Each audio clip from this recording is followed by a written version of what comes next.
rappelle que hier, le ministre Aly Ngouille Ndiaye a reçu pendant un tour d'horloge, 1h30 maximum, les 40 entreprises françaises qui se sont dépêchées ici au Sénégal pour s'entretenir avec le monde agricole, surtout le monde des affaires autour de l'agroalimentaire. Aujourd'hui, il m'a prié de venir à sa place, ouvrir le forum à son nouveau gouvernement et recueillir et poser les véritables problèmes autour du financement de l'agriculture. Nous retenons globalement que le Sénégal a présenté, comme vous le savez, au mois de janvier 2023, le compact lors du sommet africain des chefs d'État sur la souveraineté alimentaire, un compact qui s'élève autour de 1592 milliards et en partie qui est financé, séance tenante, par la BAD pour 1 milliard d'euros, qui a déjà donné 1 milliard d'euros. Et nous sommes en train de mettre en place les projets déjà sont identifiés dans le secteur de l'agriculture, de la pêche et de l'élevage.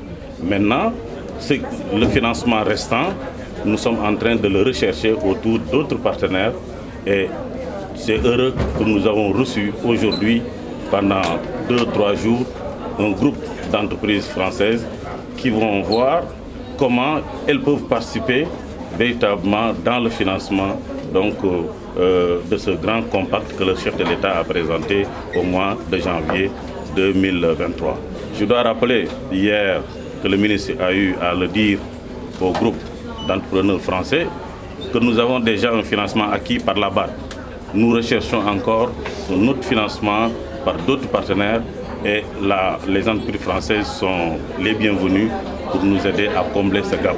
Rappelons aussi que le compact présenté par le président de la République lors du sommet 2023 sur la souveraineté alimentaire est un défi vers la souveraineté alimentaire. Et l'objectif et l'horizon, c'est en 2028, nous voulons être autosuffisants ou souverains sur les produits de base, notamment le riz, le maïs, mais également le lait, la viande et le poisson. Et c'est possible, c'est pourquoi ce compact tourne autour de 1592 milliards à rechercher. D'abord, le secteur privé, national et international, va jouer un grand rôle.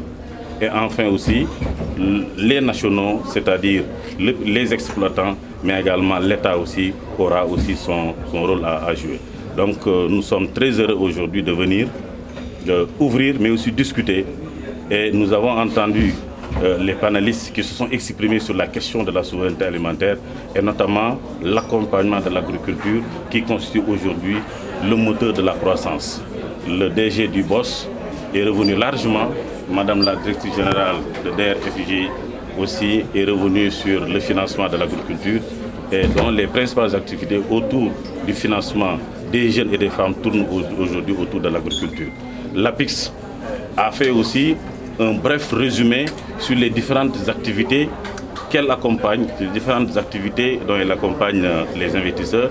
Et l'agriculture aussi a joué un grand rôle. Mais le maître mot que nous avons retenu au niveau de cette synthèse de ce grand forum, c'est que le défi de la production est certes à notre portée, parce que depuis l'accession du président Macky Sall comme chef de l'État au niveau du Sénégal, nous avons obtenu des productions records, aussi bien pour le mil, pour le maïs, pour le riz et dans toutes les spéculations en général. Aujourd'hui, il y a un autre défi qui nous guette, c'est le défi de la conservation. Et le DG du BOSS, comme la directrice générale du DRFJ Sané, longuement entretenu lors de son panel, aujourd'hui nous devons produire, mais les garder pendant toute l'année pour pouvoir en consommer et être autosuffisants sur l'ensemble de la chaîne de valeur agricole.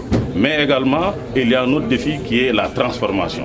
Aujourd'hui, il n'est pas dit que tout ce que nous devons produire, nous devons le consommer. Nous devons aussi alimenter nos industries locales, aussi bien en matière première, que ce soit pour l'arachide, que ce soit pour le maïs, que ce soit pour le mil, que ce soit pour les autres céréales.